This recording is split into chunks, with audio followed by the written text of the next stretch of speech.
Okay, one of the things that's really important that you work on is creating your Bergen Catholic Apple ID. So what I'm going to do is just describe to you the process, and then I'm going to incorporate the video that I did on the last Tech Tuesday, because I was able to, do the actual steps. You're going to go to appleid.apple.com, and then you're going to create your Apple ID. I find this is the easiest way to do it, is off the website. You will need a phone to complete this process, whether it's a mobile phone or a landline. You do need a phone for authentication. That's an Apple thing. That's not a Bergen Catholic thing. Okay? So you need a phone to complete the process. So obviously you need to do this either you could use your cell phone if you're at school, or if you don't have a cell phone, you're going to have to do this at home and use a landline. You must use your Bergen Catholic email address. Okay? What we want to have is a separate Apple ID for your Bergen Catholic devices. I understand many of you may have your own Apple IDs for your personal devices. That's fine. You're going to create a separate one for your Bergen Catholic devices. Okay, so let's take a look at what this process looks like from start to finish. So I'm going to walk through how to create your Apple ID and then how to sign in to your MacBook and your iPad with your Apple ID. And we're going to create your Apple ID. Right?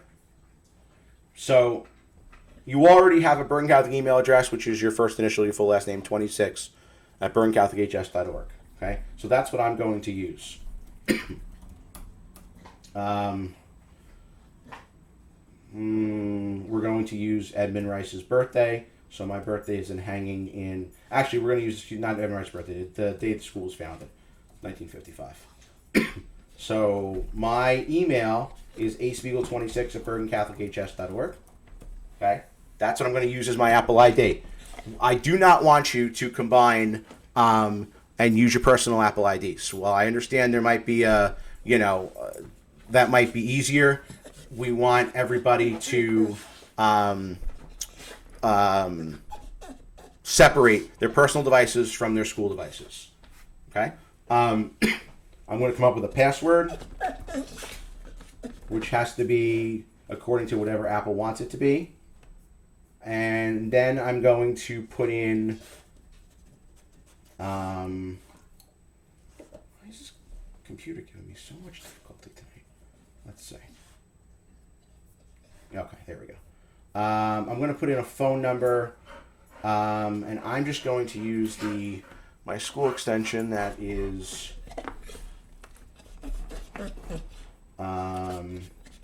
that's sitting next to me.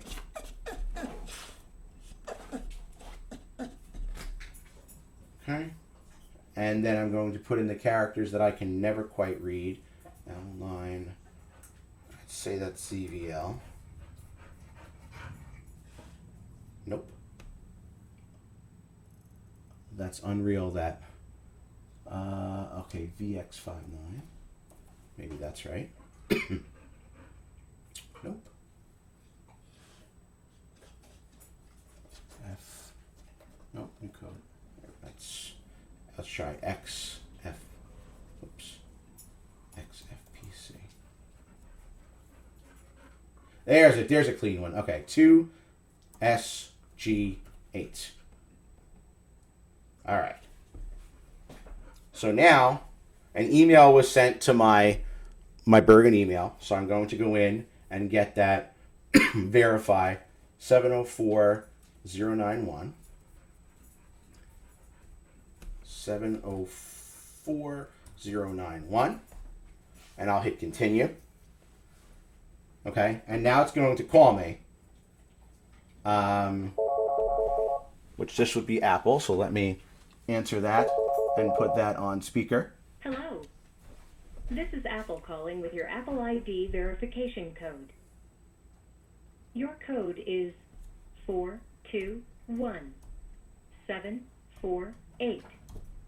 Once again, that's 4. And I think what would be easier, obviously, is if you use your cell phone. Okay, I just did that because obviously I don't want my cell phone here. But now I've created my Apple ID. Okay, so I now have my Bergen Catholic Apple ID, which has been created and verified. I don't need to put any payment methods in. So now, once I've created my Apple ID, I can then go and sign in on my MacBook with my Apple ID. Why I want to do this is if, God forbid, you lose your MacBook, as long as it's connected to wireless somewhere, we can find it. And I think the Find My Apple ID is much better than anything that we could use to track it. Okay, so I'm going to log in with my ID and password that I just used. Going to verify that again. And again, this is why you use your cell phone. It's much easier. Hello. This is Apple calling with your Apple ID verification code. Your code is 244202. Once again, that's 244202. And then that's going to now, that's going to load. I will validate, and I have to agree to the terms and conditions.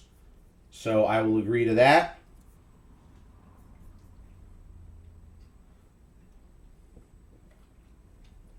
And then as long as I'm connected to wireless somewhere, you can do this at home, it doesn't have to be at school. I'm now signed in with my Apple ID to my MacBook. And like I said, the biggest benefit is going to be if you lose it, as long as it's connected to the wireless, we can find it. Or at least we can know where it's attached to. Okay? In this case, this is asking for the password for my device, which is the same one that I talked about before. I'm just using a loaner device, but it would be your the credentials that you were given before. This is important. When you are prompted to allow Find My Mac, you definitely want to allow this. Okay? While I have no desire to track your devices, if God forbid you lose your device, okay, it's a pain to have to try and find it to get a new one. Okay? And our Apple Care doesn't cover theft. Okay, it only covers damage. So it's important that you activate Find My Mac. Okay, and you'll notice that it should be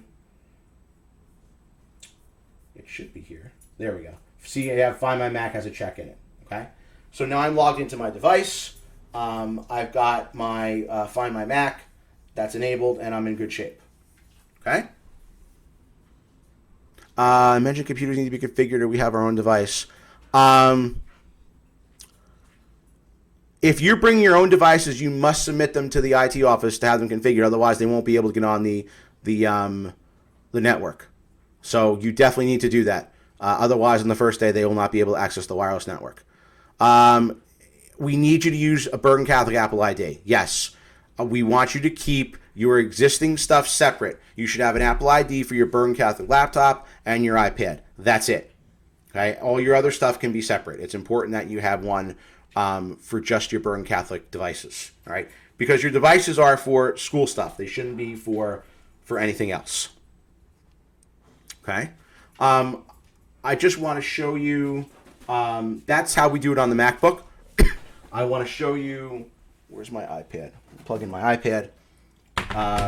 What I'm going to do is let me just put the camera back on me a moment, and I want to, and the dog, and I'm going to switch devices, and then let me just plug in my iPad so you can see what that looks like.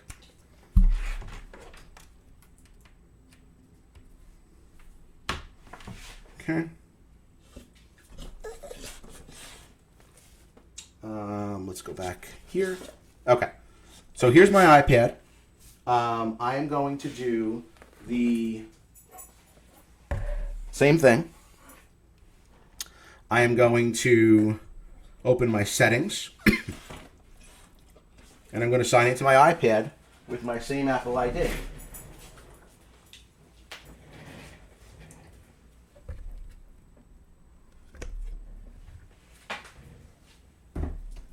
So this is a Spiegel 26, Bergen CatholicHS.org. Okay, I'm going to put in my password.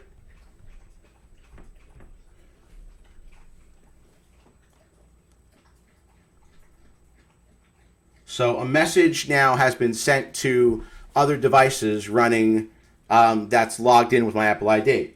So on my laptop, which you can't see, it says my device is being used to sign in. Do I want to allow that? And I want to say allow. And then it'll give me a 6-digit code, which I'm going to put in on my iPad. So my iPad is looking for a 6-digit code, which will be 429433. Okay?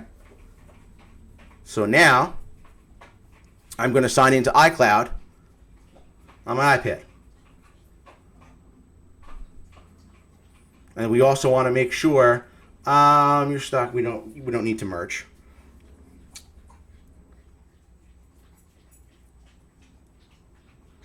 I also want to make sure that I enable Find My iPad. So I'm going to go to Find My. And that you see that's already turned on. So that's fine. And then on the bottom, it shows both my devices that are logged into this Apple ID. Okay? Easy. Okay? The other thing while I have my iPad plugged in, I just want to show